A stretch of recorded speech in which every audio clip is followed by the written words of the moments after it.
প্রিয় দর্শক, এই ভিডিওতে আপনারা জানতে পারবেন পবিত্র ঈদ উল ফিতরের 2 রাকাত ওয়াজিব নামাজ কিভাবে পড়তে হয়, কিভাবে নিয়ত করবেন, কোন সূরা দিয়ে এই নামাজ পড়বেন। সম্পূর্ণ আমি আপনাদেরকে এই ভিডিওতে বলে দিচ্ছি। সম্মানিত প্রিয় দর্শক, ঈদ উল ফিতরের নামাজের জন্য আপনাকে অবশ্যই ঈদগাহে যেতে হবে। প্রিয় দর্শক, নামাজ আদায় করার জন্য আপনি যখন জামাতে যাবেন, তো যাওয়ার পরে যখন দাঁড়াবেন তখন নিয়ত করবেন, বাংলায় নিয়ত করবেন। অর্থাৎ আপনি যেই ভাষায় কথা বলেন ওই ভাষায় নিয়ত করাই হলো উত্তম। বাংলায় নিয়ত এভাবে করবেন: আমি পবিত্র ঈদ উল ফিতরের 2 রাকাত ওয়াজিব নামাজ অতিরিক্ত 6 তাকবীর সহ কেবলামুখী হয়ে এই ইমামের পিছনে আদায় করিতেছি। সম্মানিত প্রিয় দর্শক, এভাবে নিয়ত করবেন আপনি। তারপরে আল্লাহু আকবার বলে হাত বাঁধবেন। হাত বাঁধার পরে সানা পড়ে নেবেন, সুবহানাকাল্লাহুম্মা ওয়া বিহামদিকা ওয়া তাবারাকা ইসমুকা ওয়া তাআলা জাদ্দুকা ওয়া লা ইলাহা গায়রুক। প্রিয় দর্শক, সানা পড়ার পরে সূরা ফাতিহা পড়ার আগে, অর্থাৎ আউযুবিল্লাহ বিসমিল্লাহ পড়ার আগে আপনাকে অতিরিক্ত 3টি তাকবীর দিতে হবে। আল্লাহু আকবার। প্রিয় দর্শক, তাকবীর যে দিবেন, তাকবীর দেওয়ার সময় হাত বাঁধা যাবে না, হাত ছেড়ে দিতে হবে। আমি আবারও দেখাচ্ছি 3টি তাকবীর কিভাবে দিবেন। হাত বাঁধবেন না, হাত ছেড়ে দিবেন। আল্লাহু আকবার, আল্লাহু আকবার, আল্লাহু আকবার। প্রিয় দর্শক, তৃতীয় তাকবীরের সময় হাত বেঁধে নেবেন।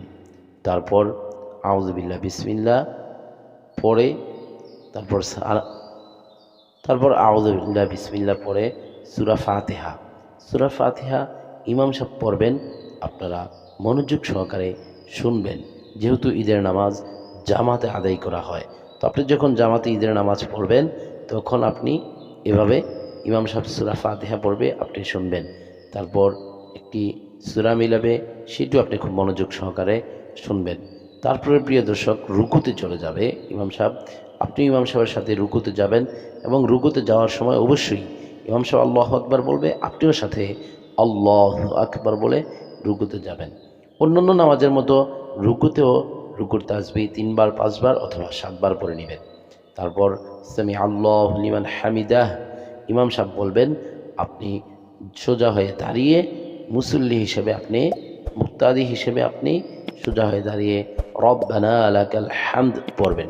সামি আল্লাহু লিমান হামিদা এটি ইমাম সাহেব পড়বে। যদি জামাতে নামাজ পড়েন, এটি আপনি মুক্তাদি হলে আপনার পড়ার কোনো প্রয়োজন নেই, আপনি সোজা হয়ে দাঁড়িয়ে রব্বানা লাকাল হামদ বলবেন।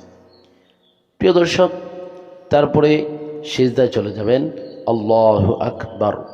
সিজদায় গিয়ে আবার সিজদার তাসবিহ 3 বার, 5 বার অথবা 7 বার পড়ে নেবেন, অন্যান্য নামাজের ন্যায়। এভাবে 2টি সিজদা করার পরে আবার দ্বিতীয় রাকাতের জন্য ইমাম সাহেব দাঁড়িয়ে যাবেন।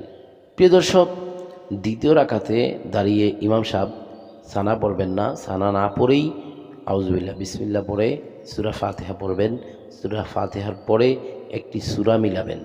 একটি সূরা মিলানোর পরে আপনি আবার অতিরিক্ত 3টি তাকবীর দিতে হবে। তো প্রিয় দর্শক, রুকুতে যাওয়ার আগে এই 3টি তাকবীর আবারও দিতে হবে, অতিরিক্ত 3টি তাকবীর। খেয়াল করুন এই তাকবীরগুলো কিভাবে দিবেন। আল্লাহু আকবার। আবারও বলে নিচ্ছি, এই তাকবীরের সময় হাত ছেড়ে দিতে হবে, হাত বাঁধা যাবে না। আমি আবারও দেখিয়ে দিচ্ছি 3টি তাকবীর কিভাবে দিবেন। আল্লাহু আকবার, আল্লাহু আকবার, আল্লাহু আকবার।